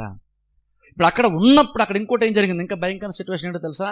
అలా ఉన్నప్పుడు కొంతమంది ఏంటంటే వేరు ప్రాంతాల ముందుగానే పారిపోయినటువంటి వాళ్ళు, దూర ప్రాంతాలు వెళ్ళిపోయినటువంటి కొంతమంది ఆయా ప్రాంతాల నుంచి అంట తిరిగి వస్తున్నారంట ఇప్పుడు. ఎందుకంటే ఇప్పుడు ఏమంటున్నారంటే, వీళ్ళు బబులోను రాజు వచ్చాడు, కొంతమంది చెరగా తీసుకుని వెళ్ళిపోయాడు, ఇప్పుడు గెదల్యా కదా మమ్మల్ని పరిపాలిస్తున్నాడు, మావాడే కదా, మా సొంత వ్యక్తే కదా అనుకొని గెదల్యాని పలకరించడానికి, దేవుని యొక్క మందిరంలోకి వచ్చి కొన్ని అర్పణలు అర్పించడానికి వాళ్ళు ఏంటంటే కొంతమంది జనము, యూదా ప్రజలు ఎప్పుడో పారిపోయినటువంటి వాళ్ళు కొంతమంది గెదల్యా ఇక్కడే ఉన్నాడు అనుకొని, మా సొంత మనిషి కదా అనుకొని రావడం స్టార్ట్ చేశారు, వస్తూ ఉన్నారు. అదే బైబిల్ మనం చూస్తున్నాం. అలా వస్తున్నప్పుడు ఇష్మాయేల్ ఏం చేశారు చదువుకున్నాం చూడండి ఒకసారి, కొంచెం కింద చదవండి. చూడండి 5వ వచనం చదువుకుందాం ఒకసారి. 5వ వచనం నుండి. గడ్డములు క్షౌరము చేయించుకొని వస్త్రములు చింపుకొని దేహములు గాయపరుచుకొనిన 8 మంది పురుషులు యెహోవా మందిరమునకు తీసుకొని పోవుటకై నైవేద్యములను ధూపద్రవ్యములను చేతపట్టుకొని షెకెము నుండి షిలోహు నుండి షోమ్రోను నుండి రాగా ఒకసారి చూడండి, ఇక్కడ మనం చూస్తే 5వ వచనంలో 80 మంది పురుషులు యెహోవా మందిరమునకు తీసుకుని పోవుటకై నైవేద్యములను ధూపద్రవ్యములను చేత పట్టుకొని షెకెము నుండి షిలోహు నుండి షోమ్రోను నుండి యూదా పట్టణానికి వాళ్ళు వచ్చారు. ఇప్పుడు చదివిన 6వ వచనం. నెతన్యా కుమారుడైన ఇష్మాయేలు దారి పొడుగునా ఏడ్చుచు వారిని ఎదుర్కొనుటకు మిస్పాలో నుండి బయలువెళ్ళి వారిని కలుసుకొని వారితో అహీకాము కుమారుడైన గెదల్యా యొద్దకు రండెనెను. అయితే వారు ఆ పట్టణము మధ్యన ప్రవేశించినప్పుడు నెతన్యా కుమారుడైన ఇష్మాయేలును అతనితో కూడా ఉన్నవారును వారిని చంపి గోతిలో పడవేసిరి. అయితే వారిలో 10 మంది మనుష్యులు ఇష్మాయేలుతో, పొలములలో దాచబడిన గోధుమలు, ఎవలు, తైలము, తేనె మొదలైన ద్రవ్యములు మాకు కలవు, మమ్మును చంపకమని చెప్పుకొనగా అతడు వారి సహోదరులతో కూడా వారిని చంపక మానెను. గమనిస్తే ఒక 80 మంది కొంతమంది దేవుని యొక్క మందిరములో కొన్ని అర్పణలు అర్పించాలని కొన్ని తీసుకొని వస్తున్నప్పుడు 80 మంది సుమారుగా వస్తున్నారు. 80 మంది వస్తుంటే చూడండి, ఇక్కడ ఇష్మాయేల్ అంటే ఒక యూదా ప్రాంతం చెందినటువంటి ఒక వ్యక్తి తన సొంత జనం సంబంధించిన ఒక వ్యక్తి ఏం చేశారు తెలుసా? వాళ్ళకి ఎదుర్కోవడానికి వెళ్ళాడంట. మిస్పాలో గెదల్యాని చంపేశాడు. మిస్పాలోని పరిపాలిస్తున్నాడు గెదల్యా. అక్కడ చంపేసి అక్కడే 2 రోజులు ఉన్నాడు. చూసారా? ఈ లోపు 80 మంది వస్తున్నారు. వస్తున్నప్పుడు ఏం చేస్తాడంటే ఈయనే ఇష్మాయేలు ఎంత కఠినంగా కుతంత్రంగా వ్యవహరించాడంటే ఎదురుగా వెళ్ళాడు. వాళ్ళకి ఎదురెళ్ళి వచ్చి అన్నాడు, చూడండి గద్దెలు లేకున్నాడు, చూడండి వచ్చి కొంచెం మీరు పరామర్శించండి గద్దెలే అని చెప్పేసి ఏదో ఏడుస్తున్నట్లుగా బాధపడుతున్నట్లుగా వాళ్ళకి ఎదురుగా వెళ్ళాడు. వాళ్ళకి ఎదురు వెళ్ళినప్పుడు రెండు ఒక రకంగా ఆహ్వానం ఇస్తున్నట్లుగా గద్దెలే రండి పలకరిద్దాం, రండి వచ్చి గద్దెలే అని పలకరించంటే చూడండి అన్నట్టుగా వాళ్ళందరినీ కూడా రమ్మని ఎదురెళ్ళి వాళ్ళందరినీ తీసుకుని వచ్చాడు. ఏం చేస్తాడు, వాళ్ళందరినీ కూడా చంపేశాడట. మళ్ళా ఇప్పుడు చూడండి ఇక్కడ యూదపట్నం ఎలా తయారైందో ఒకసారి ఆలోచించండి. ఎలా ఉండేటువంటి పట్టణం ఎలాగనా తయారైందో. ఆల్రెడీ కొంతమంది చంపేశాడు ఇష్మాయేలు. అక్కడితో ఆకుండా మళ్ళీ ఎవరో కొంత అసలు సిచ్యువేషన్ ఏమీ తెలియకుండా ఒక నిజంగా దేవుని యొక్క మందిరంలో అర్పణలు అర్పిద్దాం, నైవేద్యం అర్పణలు అర్పిద్దాం కొంతమంది చాలా దూర ప్రాంతం నుండి వాళ్ళు వస్తుంటే ఇక్కడ ఏం జరిగిందో కూడా కనీస పాపంలో తెలియదు. ఒకసారి గద్దెల్యాన్ని కలవండి అని చెప్పేసి ఆయనే ఇష్మాయేలే తీసుకొని వచ్చి ఓ ప్లేస్కి వచ్చిన తర్వాత వెంటనే వాళ్ళందరినీ కూడా చంపేశాడట. అలా చాలా అక్కడ 80 మంది వచ్చారు, వాళ్ళందరినీ చంపేస్తున్నాడు. ఈలోపు కొంతమంది ఒక 10 మంది సుమారు ఏమన్నారంటే వాళ్ళు మమ్మల్ని చంపొద్దు, ఎందుకంటే మా దగ్గర మేము దేవుని మందిరంలో అర్పించడానికి నైవేద్యములు కొన్ని ద్రవాలు ఇవన్నీ మేము తీసుకొచ్చాం కదా, అవన్నీ మా దగ్గర ఉన్నాయి కాబట్టి అవి మీకు ఇచ్చేస్తాము, మమ్మల్ని చంపొద్దు, అలాగే మేము బెనిఫిట్ చేస్తాం కానీ మమ్మల్ని చంపొద్దు, అవన్నీ మా దగ్గర మీకు ఇచ్చేస్తాం అని అన్నప్పుడు వాళ్ళ దగ్గర కొన్ని మెటీరియల్స్ వాళ్ళ దగ్గర ఉన్నాయి కాబట్టి, వాళ్ళ దగ్గర కొన్ని వస్తువులు ఉన్నాయి కాబట్టి వాటిని బట్టి ఈ 10 మందిని చంపకుండా వదిలేసాడట. ఒకసారి ఆలోచించండి, 4 మంది చాలా మంది చంపేశాడు, ఇప్పుడు మళ్ళీ 70 మందిని చంపేశాడు ఇష్మాయేల్ అనే వ్యక్తి. వాళ్ళ దగ్గర కొన్ని ఉన్నాయి కాబట్టి వాళ్ళు పనికి వస్తారు కాబట్టి వాళ్ళు చంపదనేసరికి ఆ 10 మందిని చంపడం మానేస్తాను. బైబిల్ మనం చూస్తున్నాం, కొంచెం కింద చదవండి. ఇష్మాయేలు గెదల్యాతో కూడా చంపిన మనుష్యుల శవములన్నింటినీ పడవేసిన గోయి రాజైన ఆసా ఇశ్రాయేలు రాజైన బయషాకు భయపడి త్రవ్వించిన గొయ్యియే. నెతన్యా కుమారుడైన ఇష్మాయేలు చంపబడిన వారి శవములతో దాన్ని నింపాడు. కూడా శవాలన్నీ కూడా పడేశాడట. 10వ వచనం. అప్పుడు ఇష్మాయేలు మిస్పాలోనున్న జనశేషమంతటిని రాజకుమార్తెలందరినీ అనగా రాజదేహ సంరక్షకులకు అధిపతి అయిన నెబూజరదాను అహీకాము కుమారుడైన గెదల్యాకు అప్పగించిన జనులందరినీ చెరతీసుకుని పోయెను. నెతన్యా కుమారుడైన ఇష్మాయేలు వారిని చెరతీసుకుని పోయి అమ్మోనీయుల యొద్దకు చేరవలనని ప్రయత్నపడుచుండగా కారేహా కుమారుడైన యోహానాను అతనితో కూడానున్న సేనాధిపతులందరూ నెతన్యా కుమారుడైన ఇష్మాయేలు చేసిన సమస్త దుష్కార్యములను గూర్చిన వార్త విని పురుషులందరినీ పిలుచుకొని నెతన్యా కుమారుడైన ఇష్మాయేలుతో యుద్ధము చేయబోయి గుబియోలోనున్న మహాజలముల దగ్గర అతన్ని కలుసుకొనిరి. ఇష్మాయేలుతో కూడానున్న ప్రజలందరూ కారేహా కుమారుడైన యోహానానును అతనితో కూడానున్న సేనాధిపతులందరినీ చూచినప్పుడు వారు సంతోషించి ఇష్మాయేలు మిస్పాలో నుండి చెరగొనిపోయిన ప్రజలందరూ అతన్ని విడిచి కారేహా కుమారుడైన యోహానానుతో కలిసి. ఇక్కడ చూడండి, ఇక్కడ మనము యోహాన్ అనే వ్యక్తి మనం చూస్తున్నాం. మళ్ళీ ఇక్కడ యోహానాన్ అంటే ఎవరంటే, ఇంతకుముందు గద్దల్యా అని నీ మీద కుట్ర పడినతో నేను చంపేయాలని చెప్పి ఇష్మాయేల్ ప్లాన్ చేస్తున్నాడు అని చెప్పినటువంటి వ్యక్తి యోహానాన్. ఇప్పుడు మరలా ఆయన ఇక్కడ సీన్లో రావడం మనం ఇక్కడ చూస్తున్నాం. ఇక్కడ ఏం జరిగిందంటే, ఇప్పుడు కొంతమందిని చంపేసి కొంతమందిని పట్టేస్తున్నాడు చూస్తారు ఇక్కడ ఇష్మాయేలు. వాళ్ళని తీసుకొని అమ్మోనీల దగ్గరికి వెళ్ళిపోదాం అనుకున్నాను, ఎందుకంటే అమ్మోనీ రాజుతోనే ప్లాన్ చేశాడు గద్దెలను చంపడానికి. కాబట్టి ఇప్పుడు ఇక్కడ ఉంటే ఈయన కూడా బహుశా సేఫ్ కదా అనుకున్నాడేమో. ఇంతమందిని చంపేసిన తర్వాత ఇప్పుడు మిగిలినటువంటి వారందరినీ చెరగా తీసుకొని అమ్మోనీ రాజు దగ్గరికి వెళ్ళిపోదాం అనుకున్నాడు. ఆ ప్రాంతానికి వెళ్ళిపోదాం అనుకొని చెరగొండ అందరినీ బందీగా ఉన్న వారందరినీ తీసుకొని బయలుదేరాడు. వెళ్తున్నప్పుడు ఈలోపు యోహానా అనేటువంటి వ్యక్తి ఈ మాట విన్నాడు. వీళ్ళందరినీ ఇష్మాయేల్ చంపేశారన్న మాట విని అతడు కొంతమందిని పురుషులు తీసుకొని యుద్ధం చేయడానికి వచ్చాడు ఇష్మాయేల్తో. యుద్ధం చేయడానికి వచ్చినప్పుడు ఆల్రెడీ ఎవరైతే ఇక్కడ ఇష్మాయేల్ దగ్గర బానిసలు ఉన్నారు చూసారా, చెరగా వెళ్ళిపోవడానికి రెడీ ఉన్నారు చూసారా, సంఖ్యలతో బంధించి తీసుకుని వెళ్ళిపోతున్నారు చూసారా మోయాబు ప్రాంతానికి, వాళ్ళందరూ ఏంటంటే ఇప్పుడైతే యోహానాన్ని చూశారో వాళ్ళు చాలా హ్యాపీ ఫీల్ అయ్యారు వాళ్ళు. ఎందుకంటే ఇప్పుడు వాళ్ళు యాక్చువల్గా ఇష్మాయేల్ దగ్గర ఉంటే చాలా ప్రమాదం, ఎందుకంటే ఈయన చాలా మూర్ఖంగా ప్రవర్తిస్తున్నాడు, చాలా కఠినం ఉన్నాడు, ఎప్పుడు చంపేస్తాడో తెలియదు. కాబట్టి ఎప్పుడైతే ఇప్పుడు యోహానాన్ని చూశారో వాళ్ళు కొంచెం ఊరట కలిగింది, వాళ్ళ ధైర్యం వచ్చింది. వెంటనే ఏం చేశారంటే ఈయన దగ్గర ఇష్మాయేల్ దగ్గర బందీలు ఉన్నటువంటి వీళ్ళందరూ ఏం చేశారంటే వెంటనే బహుశా వాళ్ళు తెంచుకొని వెంటనే గబ్బగబ్బా అంట వాళ్ళు యోహానాన్ దగ్గరికి పరిగెట్టారంట. వాళ్ళు యోహానాన్ దగ్గరికి పరిగెట్టుకుంటూ వాళ్ళు వెళ్ళిపోయారంట, ఎందుకంటే అక్కడ ఉంటే సేఫ్ అని అర్థమైంది. అయితే ఇక్కడ ఏం జరిగిందంటే ఇక్కడ యోహానాన్ అనే వ్యక్తి ఇక్కడ ఇష్మాయేల్తో యుద్ధం చేద్దామని కూడా ప్రయత్నం చేశాడు. కానీ యాక్చువల్ కొంచెం కింద చేస్తే అక్కడ ఏం చదువుతుందంటే ఇక్కడ ఇష్మాయేల్ త్రుట్లో తప్పించుకుంటాడు. అక్కడ వాళ్ళందరూ వదిలేసి కొంతమందిని తీసుకొని జస్ట్ అక్కడి ఈ యోహానాన్ అయితే ఖచ్చితంగా చంపేస్తాడు, ఎందుకంటే నువ్వు మన సొంత ప్రజలను నువ్వు చంపేస్తున్నావు ఏంటి అని. ఖచ్చితంగా యోహానాను చాలా నమ్మకం ఉన్నాడు, చాలా పరాక్రమం ఉన్నాడు. ఎందుకంటే ఇంతకుముందు గదల్యా బతుకున్నప్పుడు అన్నాడు చూసారా, గెదల్యా నిన్ను చంపాలని కుట్ర పన్నుతున్నాడు, ఇష్మాయేలు అనే వ్యక్తి కుట్ర పన్నుతున్నాడు, నువ్వు కనుక ఒప్పుకుంటే నేను ఎవ్వరికి తెలియకుండా నేనే వెళ్ళి చంపేస్తాన్నాడు. కొంచెం ముందు మనం చదివితే, ముందు అధ్యాయం చివరిలో చదివితే, నీ మీద కుట్ర పన్నుతున్నాడు ఇష్మాయేల్ అని చెప్పినప్పుడు ఏమంటారు తెలుసా? గెదల్యా తాను బ్రతుకున్నప్పుడు అంటాడు, ఇలా కుట్ర పన్నాడు కాబట్టి నువ్వు కనుక ఓకే అంటే నేను వెళ్ళిపోయి ఎవ్వరికి తెలియకుండా వెళ్ళిపోయి ఇష్మాయేల్ దగ్గరికి వెళ్ళి ఇష్మాయేల్ నేను చంపేస్తాను. ఎందుకంటే నువ్వు బ్రతుకుంది నువ్వే, ఇప్పుడు నువ్వు మమ్మల్ని పరిపాలిస్తున్నావు, ఇప్పుడు చివరికి నిన్ను కూడా లేకుండా చేసేస్తున్నాడు కాబట్టి నేను ఇష్మాయేల్ చంపేస్తాను, నువ్వు కనుక ఓకే వెళ్ళి చంపేస్తాను అంటే పాపం గెదల్యా నమ్మలేదు. ఎందుకో కానీ ఇష్మాయేల్ యొక్క మనస్తత్వము అర్థం కాలేదు అప్పటికి. ఇంకా ఆయన ఉన్నటువంటి కుట్ర ఏంటైతే ఉందో ఆయన మెంటాలిటీ ఏంటంటే అర్థం కాలేదు అప్పుడు గెదల్యాకి. ఇష్మాయేల్ గురించి అర్థం కాకలేదు, నువ్వు చెప్పేది అబద్ధం అన్నాడు. ఇప్పుడు అదే యోహానాను మరలి ఇప్పుడు వచ్చి ఇప్పుడు గెదల్యా అని కొంతమందిని యూదులందరినీ చంపేసినటువంటి ఇక్కడ ఇష్మాయేల్ని చంపుదామని యుద్ధం చేద్దాం ఆ విషయాలన్నీ తెలుసుకుని, ఎంతమందిని చంపేశారో తెలుసుకొని వచ్చాడు. కానీ ఏం జరిగిందంటే ఇష్మాయేల్ దగ్గర బందీలు ఉన్నటువంటి వారు తప్పించుకొని యోహానాను దగ్గరికి వచ్చారు. కానీ ఇక్కడ ఇష్మాయేల్ మాత్రము తప్పించుకుంటే బైబిల్ మనం చూస్తున్నాం. కొంచెం కింద చదవండి. అయినను నెతన్యా కుమారుడైన ఇష్మాయేలును 80 మనుష్యులను యోహానాను చేతిలోని తప్పించుకుని అమ్మోనీయుల యొద్దకు పారిపోయారు. ఇష్మాయేలు. అప్పుడు నెతన్యా కుమారుడైన ఇష్మాయేలు అహీకాము కుమారుడైన గెదల్యాను చంపిన తరువాత కారేహా కుమారుడైన యోహానానును అతనితో కూడానున్న సేనల అధిపతులందరూ మిస్పా దగ్గర నుండి ఇష్మాయేలు యొద్ద నుండి జనశేషమంతటిని, అనగా గిబియోను దగ్గర నుండి ఇష్మాయేలు కొనిపోయిన యోధులను, స్త్రీలను, పిల్లలను, రాజపరివారమును మరలా రప్పించిరి. అయితే వారు బబులోను రాజు దేశం మీద అధికారినిగా నియమించిన అహీకాము కుమారుడైన గెదల్యాను నెతన్యా కుమారుడైన ఇష్మాయేలు చంపినందున వారు కల్దీయులకు భయపడి ఐగుప్తునకు వెళ్ళదమనుకుని బెత్లెహేము దగ్గరనున్న గేరేతు కింహాములో దిగిరి. ఇక్కడ చూడండి, ఇక్కడ మనం చూస్తే అధ్యాయం చివరిలో ఇక్కడ సిచ్యువేషన్ ఏంటంటే, ఇప్పుడు ఇక్కడ యోహానాను అనే వ్యక్తి దగ్గర వీళ్ళందరూ కూడా చెరగా, ఇంతకుముందు ఇష్మాయేల్ దగ్గర ఎవరైతే బందీలు ఉన్నారో వాళ్ళందరూ కూడా ఇప్పుడు యోహానాను దగ్గర ఉన్నారు. ఇప్పుడు యోహానాను కూడా ప్రాబ్లం ఉంది. ఏంటి ఆ ప్రాబ్లం అంటే, ఇప్పుడు వీళ్ళందరినీ తీసుకుని ఏం చేయాలి? ఎందుకంటే అది యూదా ప్రాంతం, వీళ్ళ సొంత రాజ్యమే కాబట్టి ఇక్కడ ఉండొచ్చు. కానీ ఇక్కడ ఉంటే ప్రాబ్లం ఏంటంటే మరలా ఇష్మాయేల్ మరలా వచ్చే అవకాశము ఉంది.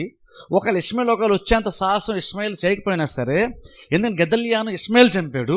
కానీ యాక్చువల్గా ఈ లోపు కనుక నెబుకద్నెజర్ రాజు కనుక గెదల్యాని చంపేశారనే విషయం తెలిసిందనుకోండి, అప్పుడు బహుశా యూదా పట్టణంకి బహుశా మరలా యుద్ధానికి వచ్చాడు అనుకోండి, అప్పుడు ఇక్కడ యోహానాను దొరికిపోతాడు. ఎందుకంటే ఈయనకు ఉంటాడు కాబట్టి దొరికిపోతాడు. చంపింది ఈయన కానప్పుడు కూడా బహుశా నెబుకద్నెజర్ రాజు అలా అనుకుంటాడు. అందుకని ఇప్పుడు ఏంటంటే ఇప్పుడు యూదా పట్టణంలోనూ ఉండలేరు. అలాగని ఇప్పుడు నెబుకద్నెజర్ దగ్గరికి వాళ్ళు ఖచ్చితంగా వాళ్ళు వెళ్ళలేదు. అక్కడికి వెళ్ళినా సరే ప్రమాద పొందాడు. ఎందుకంటే ఇక్కడ గెదల్యాని ఎవరు చంపారో నెబుకద్నెజర్ తెలియదు కాబట్టి వీళ్ళే చంపారు అనుకుంటాడు. అందుకు ఏం చేయాలి, ఇప్పుడు ఐగుప్తు పారిపోదాము అని వాళ్ళు ప్లాన్ చేసుకున్నారు. పారిపోవడం రీజన్ ఏంటంటే నెబుకద్నెజర్ భయపడి, ఎందుకంటే నెబుకద్నెజర్ చంపేస్తాడేమో అన్నది ఒకటి రీజన్ అయితే, రెండోది ఇష్మాయేల్ బహుశా మళ్ళీ తిరిగి వచ్చేటువంటి అవకాశం ఉంది. బహుశా ఇంకొంత ఎక్కువ మందిని కనుక తీసుకొని వచ్చాడు అనుకో, మరలా ఇప్పుడు మా ప్రాణాలు కూడా పోతే, మాతో పుట్టినటువంటి వాళ్ళందరి ప్రాణాలు కూడా బహుశా పోతే, ఇది సేఫ్టీ కాదు అనుకొని ఇప్పుడు ఐగుప్తునకు వెళ్ళిపోదామని వీళ్ళందరూ కూడా ప్లాన్ చేస్తున్నారు. ఇప్పుడు చూడండి, ఇది 40-41 అధ్యాయులు ఈ స్టోరీ మనం చూస్తున్నాం. కానీ ఒకసారి ఆలోచించి ఎక్కడ కూడా మనకి ఇర్మియా కనబడదు. ఎక్కడో మనకు అసలు ఇర్మియా అడ్రస్ లేదు ఇక్కడ. యాక్చువల్గా ఈ 2 అధ్యాయాల్లో ఇర్మియా గురించి అసలు మనకు కొంచెం కూడా క్లూ ఉండదు. ఇర్మియా గురించినటువంటి విషయం ఇక్కడ ఈ 2 అధ్యాయాలు లేదు. దేవుని గురించిన విషయం ఎక్కడ కూడా మనకి ఇక్కడ కనబడదు. అంటే దీని వెనకాల దేవుడు ఉన్నాడని కానీ, దేవుడు లేడని కానీ, దేవుడు వ్యతిరేకించడని కానీ, లేదా దేవుడే కొంతమందిని ప్రేరేపించని ఎక్కడో కూడా మనం 2 అధ్యాయాలు మనం చూడం. ఇప్పుడు ఎందుకు ఇంత మారణకాన్ని దేవుడు ఎందుకు 2 అధ్యాయాలు రాసి మనకి ఇచ్చాడు? ఎందుకంటే ఇక్కడ ఇర్మియా గురించి ఎక్కడ లేదు. ఇక్కడ ఇర్మియా ఈ సిచ్యువేషన్లో అసలు ఇర్మియా ఉన్నాడన్నట్టు కూడా బైబిల్ ఎక్కడ లేదు. ఇక్కడ మనకి నెక్స్ట్ అధ్యాయంలో మనకు కనబడుతుంది. 42 అధ్యాయంలో ఇర్మియా మళ్ళీ ఇక్కడ కనబడతాడు మనకి. కానీ 2 అధ్యాయాలు ఇర్మియా మనకు కనబడ్డు. మరి ఇర్మియా మనకు కనబడినప్పుడు, యెహోవాకు ఇక్కడ ఇర్మియాకి ప్రత్యక్షం కానప్పుడు ఇదంతా ఎందుకు దేవుడు రాసి ఉంచాడంటే, బహుశా ఏమై ఉండొచ్చు అంటే మనం ఏం నేర్చుకోవాలంటే, ఇక్కడ చూడండి, ఇనిషియల్గా ఇర్మియా వాక్యాన్ని ప్రకటించినప్పుడు అన్నాడు చూసారా, మీరందరూ సరెండర్ అయిపోతే మీకు క్షేమం అన్నాడు చూసారా. అది కనుక నిజంగా ఏది వీళ్ళు మిస్ అయ్యారో ఇక్కడ మనం చూస్తున్నాం. చెరగా వెళ్ళిపోయినప్పుడు కూడా అది క్షేమం అన్నాడు చూసారు. ఇప్పుడు దీంతో పోల్చుకుని ఒకసారి చూడండి, ఎంత మారణకాండ జరిగింది చూసారా. దీంతో పోల్చుకుని నిజంగా కనుక వీళ్ళు నెబుకద్నెజర్ రాజు వీళ్ళు సరెండర్ అయిపోయి ఉండుంటే, అందరూ కనుక ఇర్మియా యొక్క మాటను నమ్మి నెబుకద్నెజర్ సరెండర్ అయిపోయి ఉండుంటే కనుక మనం వ్యతిరేకించదు, మనం ఏం చేయొద్దు, మనం పారిపోద్దు, ఏం చేయొద్దు, జస్ట్ నెబుకద్నెజర్ చేతి కింద వెళ్ళిపోదాం, అందులోనే మనకు మేలని చాలాసార్లు ఇర్మియా ప్రకటించి చూసారా. అది కనుక ఆ యూదా పట్టణమును పరిపాలిస్తున్నటువంటి ఆ టైంలో రాజుగా పరిపాలిస్తున్న రాజు కనుక అంటే సిద్కియా కానీ వీళ్ళు ఆ టైంలో కనుక ఇర్మియా యొక్క మాట వినుంటే బహుశా అంతా జరిగి ఉండేదే కాదు. ఇక్కడ ఎవరో బయట వ్యక్తి వచ్చి యోధా ప్రజలను చంపడం కాదు, యోధా ప్రజలు వాళ్ళకి వాళ్ళే యుద్ధం చేసుకొని ఒకరినొకరు చంపుకున్నారు. జస్ట్ ఒకసారి ఆలోచించండి, ఇంత భయంకరమైన సిచ్యువేషన్లోకి యూదాపట్నం వెళ్ళిపోద్దా? యూదా ప్రజలు ఎలా బిహేవ్ చేస్తారా?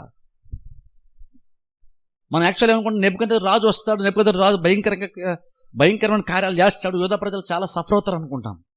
కానీ నిజంగా ఇక్కడ చూడండి, దేవుని యొక్క మాట వాళ్ళు వినపడని బట్టి నెబుకద్నెజర్ వల్ల సఫర్ అయింది తక్కువ.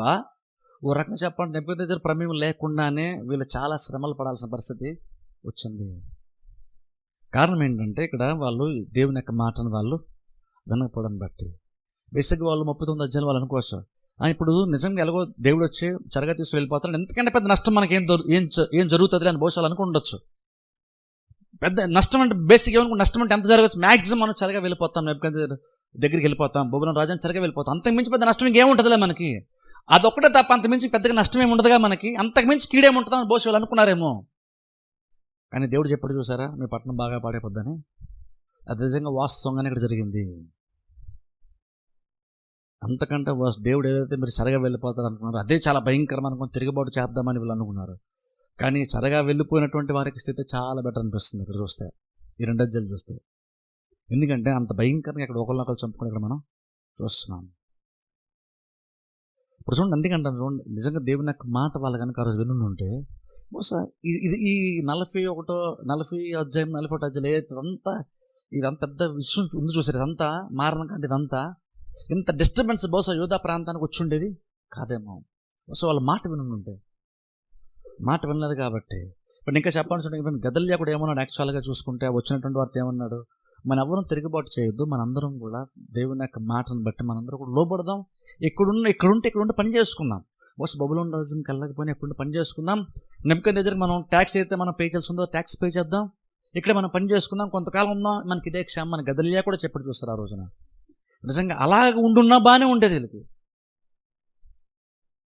కానీ ప్రాబ్లం ఏంటంటే ఇప్పుడు గదల్యా చచ్చిపోయాడు, గదల్యాతో పాటు చాలామంది చనిపోయారు. యోహానాన్ అనే వ్యక్తి ఉన్నాడు, ఇప్పుడు ఆయన కూడా ఏంటంటే ఇప్పుడు సేఫ్టీ లేదు. ఇప్పుడు ఇష్మాయిల్ని బట్టి సేఫ్టీ లేదు ఇప్పుడు యోహానాన్ అనే వ్యక్తికి. ఇప్పుడు అలా మీలాంటి ప్రజలకి సేఫ్టీ లేదు. ఇప్పుడు వాళ్ళు కూడా ఇటు బబులోన్లోనికి వెళ్ళారు, ఎందుకంటే నెబుకద్నెజర్ రాజు బహుశా వీళ్ళు చంపేస్తాడేమో అని ఆ భయంతో. గద్దెలను చంపేశారు కాబట్టి, చంపబడ్డాడు కాబట్టి అలానే ఎక్కడా ఉండలేరు. ఇప్పుడు అందుకని ఇప్పుడు ఇక్కడ కాకుండా బబులోను రాజ్యంలో కాకుండా చివరికి ఐగుప్తుకి వెళ్ళిపోదాం, నేను అదే మనకు కొంచెం ప్రజెంట్ మనకి సేఫ్టీ ఎక్కువ ఉన్నట్టు అనిపిస్తుంది అనుకొని అక్కడ వెళ్దామని వాళ్ళు ప్లాన్ చేసుకుని బయట మనం చూస్తాం. ఒకసారి వాళ్ళు ప్లాన్ చేసుకుంటారు, కానీ తర్వాత వాళ్ళు చర్మ దగ్గరకు వచ్చి చర్మ కూడా అడుగుతారు అనుకోండి, అది మన నెక్స్ట్ మనం చూస్తాం. ఇప్పుడు ఒకసారి ఆలోచించండి, ఇక్కడ చూడండి, నిజంగా మనం దేవుడి గురించి చూడడం, అక్కడ ఎర్మియా గురించి మనం చూడం. కానీ చూడండి, అంత ఎక్స్ట్రీమ్ సిచ్యువేషన్లోనే యూదాపట్నం వెళ్ళిపోయింది. ఒకసారి ఆలోచించండి. ఎప్పుడైనా మనం అసలు అనుకుంటాం నిజంగా యూదాపట్నము బహుశా ఎవరో శత్రువుల ద్వారా ఇబ్బంది కలుగుతుంది, కానీ సొంత ప్రజల ద్వారా ఇబ్బంది కలుగుతుంది ఎప్పుడైనా మనం ఊహించుకుంటాం. యాక్చువల్గా సొంత ప్రజలు అలా చేసుకోరలే అనుకుంటాం, కానీ ఇంత భయంకరమైన కార్యాలు అక్కడ వాళ్ళకి వ్యతిరేకత వచ్చి వాళ్ళకి ఒక పోటీతత్వం వచ్చేసి వాళ్ళే పోటీని బట్టి కాంపిటీషన్ ఫీల్ అయ్యి అధికారం సంపాదించుకోవడానికి లేదా పగ తీర్చుకోవడానికి ఏదో చేసుకుంటూ చివరికి అనేక మంది మనుషుల యొక్క ప్రాణాలను కుట్రపూరితంగా కుతంత్రంతో తన సొంత ప్రజలనే చంపుకునే స్థితిలో యూదా ప్రజలు వెళ్ళిపోయారు. నార్మల్గా యూదా ప్రజలు బిహేవ్ చేయరు, నార్మల్గా చేయరు, కానీ ఈ 2 అధ్యాయాలు మాత్రం అంత భయంకరంగా వాళ్ళు చేశారు. రీజన్ ఏంటి అంటే కారణం దేవుని యొక్క మాట వినకపోవడాన్ని బట్టి వాళ్ళు ఎరిమియా చెప్పిన దానికంటే వాళ్ళు ఊహించుకున్న దానికంటే ఇంకా భయంకరమైనటువంటి కీడుని యూదా పట్టణము చూడవలసి వచ్చింది. కారణం ఏంటంటే కొంతమంది దేవుని యొక్క మాటను వినకపోవడాన్ని బట్టి మరింత కీడులోనికి పట్టణ ప్రజలు కూడా వెళ్ళాల్సి వచ్చింది. ఇప్పుడు వీరంటి మధ్యన ఒకసారి ఇర్మియా గురించి ఆలోచించండి. నిజంగా ఇర్మియా కూడా అక్కడ ఉన్నాడు ఆ టైంలో, ఎందుకంటే ఇర్మియా కూడా యూదా పట్టణంలో ఉన్నాడు, కానీ ఒకసారి ఆలోచన నిజంగా ఇర్మియా కూడా ఆయనకి బెటర్గా జీవించే అవకాశం ఉండి కూడా ఇంకనూ తన సొంత ప్రజల మధ్యనే ఉండాలనుకుంటున్నాడు. ఆశను ఖచ్చితంగా ఇర్మియా ప్రజల వ్యతిరేకంగా చాలా విషయాలు ప్రకటించాడు, కఠినంగా చాలా విషయాలు మాట్లాడాడు, కానీ ఖచ్చితంగా మనకు అర్థమవుతున్న విషయం ఏంటంటే ఖచ్చితంగా ఇర్మియాకి తన ప్రజలంటే చాలా ప్రేమ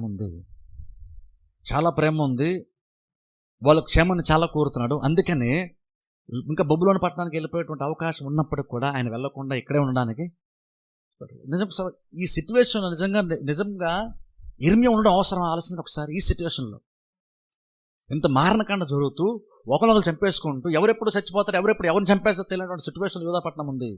వీటన్నిటి మధ్యన ఇర్మియా ఇంకా ఉన్నాడు అక్కడ యూదాపట్నంలో, తన సొంత ప్రజల మధ్య ఉన్నాడు. సో ఆలోచించండి, అంటే ఇర్మియా బహుశా ఎంతగా ఆయనకి తన సొంత జనం మీద, లేదంటే చెప్పాలంటే తన దేశం మీద ఆయనకి ఎంత ప్రేమ ఇర్మియాకి ఉందో. అందుకనే తన సొంత స్వార్థం గురించి ఇర్మియా కూడా ఆలోచించుకోకుండా చిన్న ఇబ్బందులు నా పర్లేదు, చిన్న అసౌకర్యం నా పర్లేదు, నా సొంత ప్రజల మధ్య ఉంటాను, నాకు అదే చాలా బాగుంటుంది అని ఇర్మియా అనుకునేంతలాగా తన సొంత జనాన్ని ఇర్మియా ప్రేమించాడు. ఓ పక్కన ఇర్మియా అంతగా తన సొంత జనాన్ని ప్రేమిస్తూ వచ్చేటువంటి బెనిఫిట్స్ అన్నింటి కూడా వదిలేసుకుంటుంటాడు. ఓ పక్కన వీళ్ళేమో కొంతమంది జనమేమో స్వార్థంగా ఆలోచించుకుంటూ వాళ్ళ కాంపిటీషన్ ఫీల్ అయ్యి అధికారం సంపాదించుకోవడానికి, బెటర్గా బ్రతకడానికి, ఒకరిని చంపుకోవడానికి కూడా కుట్రలు పన్నుతున్నారు. చూడండి, 2 ఎక్స్టెన్స్ మనం చూస్తాం. వీటన్నింటి మధ్యన ఇర్మియా సైలెంట్గా ఉన్నాడు అక్కడ. ఒకసారి చూడండి, నిజంగా ఇప్పుడు యూదా పట్టణాన్ని మనం చూసి డిస్కరేజ్ ఫీల్ అవసరం అవసరం లేదు. ఎందుకంటే దేవుని యొక్క మాట వింటూ ఉన్నట్టు, కష్టమైనా సరే వింటూ ఉన్నటువంటి ఇర్మియా మాత్రం క్షేమంగానే ఉన్నాడు. అదేం చెప్తుందంటే, ఎంత కష్టమైనా సరే దేవుని యొక్క మాటను వింటే రిస్క్ ఉండొచ్చు, ఇబ్బంది ఉండొచ్చు, కష్టం అవ్వచ్చు, కానీ ఖచ్చితంగా దేవుడు మనం నిలబడినందుకు, తన కోసం నిలబడినందుకు దాని తగ్గ బెనిఫిట్ ఖచ్చితంగా దేవుడు మనకి ఇస్తాడు. దేవుడు ఇర్మియాని కష్టాల పాలు చేయలేదు. అందరూ కష్టపడుతున్నప్పుడు ఇర్మియా మాత్రము ఎంతో కొంత బెటర్గానే జీవించాడు. తన సొంత ప్రజల మధ్యన భయంకరంగా హింసాకాండ జరుగుతున్నటువంటి ప్రజల మధ్య ఉన్నప్పుడు కూడా ఇది యాక్చువల్ మనకు అర్థం విషయం ఏంటంటే, ఇర్మియా మాత్రం కొంతవరకు సుఖంగానే, కొంతవరకు సౌఖ్యం పడుతున్నాడు. ఇంత ముందులాగా ఇప్పుడు ఆయనకి ఆహారం కొరత లేదు. ఆయనకి ఇంత ముందులాగా ఇప్పుడు జైల్లోనో లేదా ఇంత ముందులాగా గోతులోనో లేడు. ఇప్పుడు తన సొంత ప్రజల మధ్య ఉన్నాడు. కాదు, సిచ్యువేషన్ కొంచెం చాలా వ్యతిరేకంగా ఉన్నాయి. ఆయన దేవుడు ఇర్మియాకి మాత్రం క్షేమాన్ని ఇచ్చాడు. ఎందుకంటే ఇర్మియా ఒక్కడే దేవుని యొక్క మాట విని కష్టమైనా సరే నిలబడ్డాడు కాబట్టి. మిగిలినటువంటి వారందరూ కూడా సులువైనటువంటి దాన్ని ఎన్నుకున్నారు. ఇర్మియా కష్టమైన దాన్ని ఎంచుకున్నాడు. అందుకని ఇప్పుడు ఇర్మియాకి దేవుడు తగ్గ ప్రతిఫలం ఇస్తున్నాడు. మిగిలిన అందరూ సుఖపడడానికి ఇష్టపడ్డారు కాబట్టి ఇప్పుడు వాళ్ళు కష్టపడాల్సిన పరిస్థితి వచ్చింది. అదేం చెప్తుందంటే, దేవుని యొక్క మాట వినడం కష్టం అవ్వచ్చు, కానీ వింటూ ఉంటే ఖచ్చితంగా ఏదో టైంలో బెనిఫిట్ దేవుడు ఖచ్చితంగా మనకి ఇస్తారు. ప్రార్థన చేసి అందరూ తల వంచి కళ్ళు మూసుకుని నేను చిన్న ప్రార్థన చేస్తాను. మమ్మల్ని మిక్కిలిగా ప్రేమిస్తున్న మా పరమ తండ్రి, పరిశుద్ధమైన మా దేవ, మీ పరిశుద్ధమైన శ్రేష్టమైన నామమునకు వందనాలు, స్తోత్రాలు చెల్లిస్తున్నాను తండ్రి. రాత్రికాల సమయంలో ప్రభు ఇంతవరకు తండ్రి ఇర్మియా గ్రంథాన్ని తండ్రి మరొక 2 అధ్యాయాలు తండ్రి మేము చూసుకోవడానికి మీరు మాకు ఇచ్చిన మాటలను బట్టి మీకు స్తోత్రాలు, వందనాలు చెల్లిస్తున్నాము ప్రభు. యూదా పట్టణము తండ్రి ఎంత భయంకరమైనటువంటి పరిస్థితుల్లోని ప్రభు వెళ్ళిపోయిందో, నెట్టివేయబడిందో ఈ దినాన్న ప్రభు వాక్యం ద్వారా తండ్రి మేము తెలుసుకున్నాం ప్రభు. ఇలాంటి భయంకరమైన కార్యాలు ప్రభు యూదా ప్రజలు చేస్తారంటే చాలా ఆశ్చర్యం కలుగుతుంది తండ్రి. అంత కఠినంగా ప్రభు వాళ్ళు మీ యొక్క మాటను వినకపోవడం బట్టి ఆ సున్నితత్వాన్ని వాళ్ళు కోల్పోయి కఠినమైన వారుగా ప్రభు వాళ్ళు మారిపోయి ఒకరినొకరు కీడు చేసుకుంటూ ప్రభు కుట్రలు కుతంత్రాలతో నాశనం చేసుకున్నట్లు ప్రభు లేఖనాలు మేము చూస్తున్నాం తండ్రి. మేము తండ్రి వారి వల్ల కాక తండ్రి వారిని చూసి మేము కొన్ని విషయాలు నేర్చుకుని ప్రభు మీ పట్ల ప్రభా, మీ యొక్క మాటల పట్ల సున్నితమైనటువంటి మనస్తత్వం కలిగి, సాత్వికమైనటువంటి మనస్సు కలిగి ప్రభా, మీ యొక్క వాక్యాన్ని, మీ యొక్క మాటను అంగీకరించి ప్రభా, కష్టమైనా సరే నష్టమైనా సరే ప్రభా మీకు లోపడడానికి సహాయం చేయండి. మీ బలిష్టమైన చేతి కింద ప్రభా దేన మనస్సు కలిగి బ్రతికేటువంటి స్థితిని ప్రతి వారికి మీరు దయచేయమని ప్రార్థిస్తున్నాం. మాలో ఏ ఒక్కరిలో ప్రభా కఠినమైనటువంటి మనస్సు లేకుండా ప్రభా, ఇలాంటి మనస్సు ప్రభా, ఇష్మాయేలు అంటే మనస్సు ప్రభా లేకుండా మేము జాగ్రత్త పడడానికి మాకు సహాయం చేయమని ప్రార్థిస్తున్నాం ప్రభా. రాత్రికాల సమయంలో వెత్తబడిన వాక్యాన్ని ఫలింప చేయండి, ఆశీర్వదించండి, దీవించమని ప్రార్థిస్తున్నాం ప్రభా. ఎవరెవరు తండ్రి ఏ సమస్యలతో ఇబ్బందులతో ప్రభా ఆర్థిక పరిస్థితులు ప్రభు వచ్చినారు అందరూ ప్రార్థిస్తున్నాం. వారందరి సమస్యలు మీరు తీర్చండి, కాపరండి ప్రభు, మీరే పోషించే ప్రతి అవసరం తీర్చమని ప్రార్థిస్తున్నాం. వచ్చిన ప్రతి బిడ్డని ప్రభా వాక్యం పట్ల ఆసక్తి కలిగి బిడ్డలు వచ్చుండగా బిడ్డలందరినీ ప్రభు వారి కుటుంబాలను మీరు దీవించి ఆశీర్వదించమని యేసుక్రీస్తు నామమున ప్రార్థిస్తున్నామా పరమ తండ్రి, ఆమేన్.